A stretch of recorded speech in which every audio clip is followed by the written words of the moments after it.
وظائف کے حوالے سے سوال ہے کہ وظائف کی تعداد مقرر کرنا کہاں سے ثابت ہے، ان سے آپ اس بارے میں بتا دیجیے۔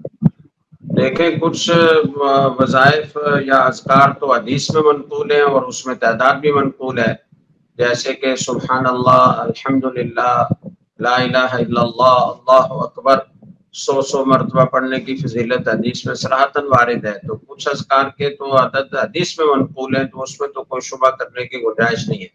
باقی بزرگوں کے مجربات ہوتے ہیں عام طور پر، اور وہ وظیفہ کسی خاص تعداد میں بتاتے ہیں، چونکہ عدد میں تاثیر ہوتی ہے۔ کوئی چیز 10 مرتبہ پڑھی جائے اس کا الگ اثر ہے، 100 مرتبہ پڑھی جائے اس کا الگ اثر ہے، کوئی 1000 مرتبہ پڑھی جائے اس کا الگ اثر ہے۔ تو یہ اثرات اور جو اس کے آثار ہیں، جو اس کے نتائج ہیں، وہ مختلف عدد کے مختلف ہوتے ہیں، اور بزرگوں کے تجربات سے یہ ثابت ہوتا ہے۔ تو اس لیے اس میں کوئی حرج کی بات نہیں ہے، ثبوت کی ضرورت نہیں ہے۔ ہاں، اس کو اگر کوئی چیز حدیث سے ثابت نہیں ہے تو اسے سنت نہ سمجھا جائے، حدیث سے ثابت نہ سمجھا جائے، تو کوئی حرج کی بات نہیں ہے۔ جی